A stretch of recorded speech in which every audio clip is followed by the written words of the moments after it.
नमस्कार, मैं हूं निशा सिंह। आप देख रहे हैं तिरहुत न्यूज।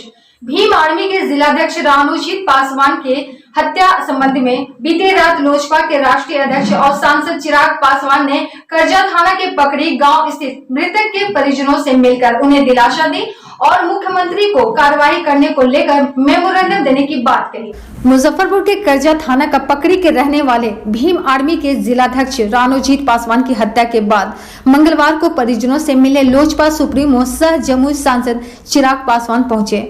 इस दौरान चिराग पासवान ने सीएम नीतीश कुमार को चुनावी वादा याद कराते हुए कहा कि चुनाव के समय मुख्यमंत्री जी ने कहा था कि किसी भी दलित परिवार में हत्या होने पर उनके परिवार के एक सदस्य को नौकरी दी जाएगी। उस वादे के तहत रानूजीत पासवान उर्फ जॉन के परिजनों को सरकारी नौकरी दी जाए। चिराग पासवान मृतक रानूजीत पासवान के घर पहुंचे और उनकी मां, भाई व परिजनों से मिलकर ढांढस बढ़ाया। उन्होंने पुलिस प्रशासन व सरकार से न्याय दिलाने की मांग की।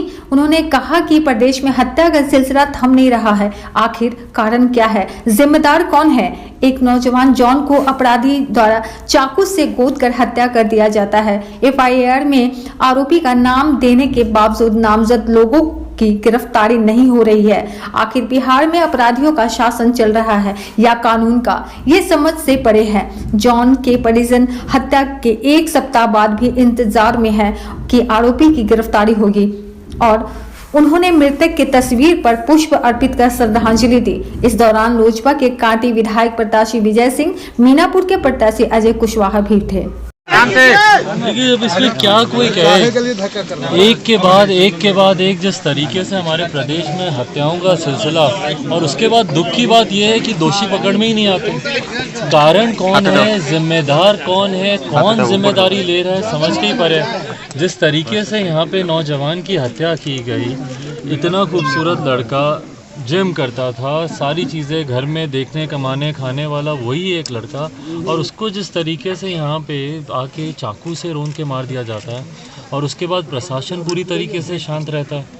यहाँ पर जो नाम, जब लोगों का नाम इसमें लिखवाया हुआ है एफआईआर में, उसके बाद भी गिरफ्तारी नहीं होती, उसके बाद भी दोषियों को सज़ा नहीं दी जा सकती है।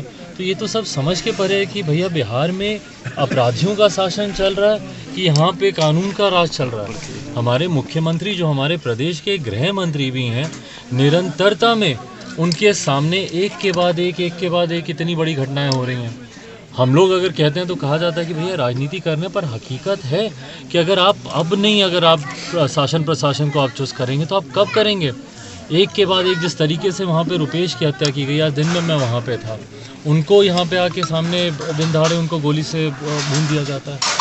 यहाँ पे चाकू से एक के बाद एक इतने वार किए जाते हैं कि अस्पताल जाते जाते इंसान मर जाता है। और उसके बाद जिस तरीके से प्रशासन की तरफ से कार्रवाई की जानी चाहिए थी, वो कार्रवाई नहीं होती। आज भी परिवार 6 दिन 7 दिन के बाद आज भी ये लोग सिर्फ इंतज़ार में बैठे हैं कि गिरफ्तारी होगी, तमाम दोषियों को सज़ा मिलेगी।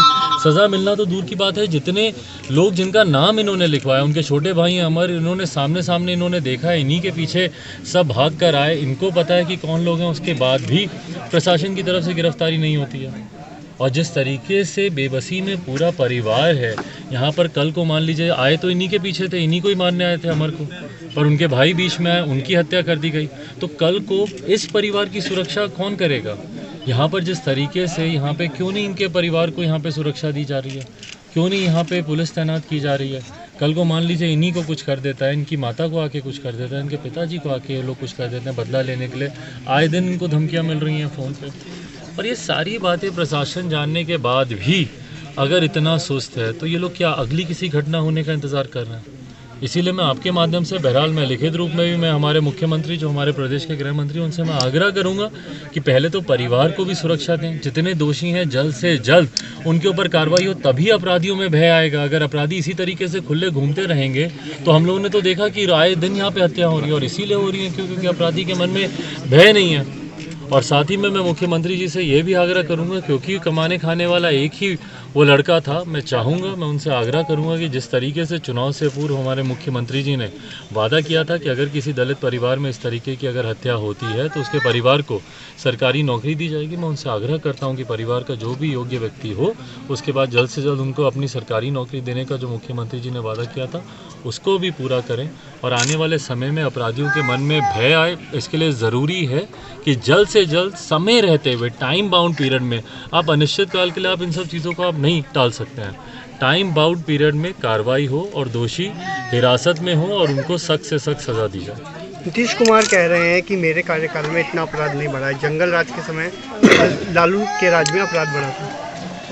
देखिए, मैं उसमें कोई टिप्पणी नहीं करूंगा क्योंकि वो फिर उनकी राजनीतिक बयानबाजी हो जाएगी। किसी भी कार्यकाल में अगर एक भी हत्या होती है तो वो गलत है, एक भी हत्या होती है तो गलत है। और बहरहाल हमारे मौजूदा मुख्यमंत्री पिछले 16 साल से हमारे प्रदेश के मुख्यमंत्री हैं और वो जाने जाते हैं ज़ीरो टॉलरेंस टूवर्ड्स क्राइम के लिए।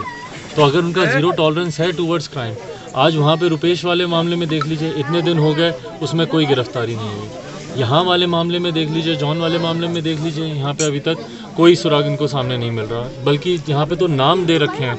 रुपेश वाले में तो चलिए फिर भी अभी तक कोई सुराग नहीं है, किसी ने नाम नहीं दिया, किसी ने बताया नहीं। यहाँ पे तो सबके नाम इन्होंने सामने दे रखे हैं। तो इसीलिए बस मैं उनसे आग्रह करूँगा कि जल्द से जल्द गिरफ्तारी हो और सख्त से सख्त सजा दी जाए। माना जाए कि सत्ता संरक्षित अपराध हो रहा है, माना जाए देखिए, मैं इसमें कोई उसमें नहीं जा रहा कि कौन इसका संरक्षण दे रहा नहीं दे रहा, बट हाँ कहीं ना कहीं अपराधी बेलगाम है और उनको कानून का डर दिखाना सरकार की ही जिम्मेदारी है।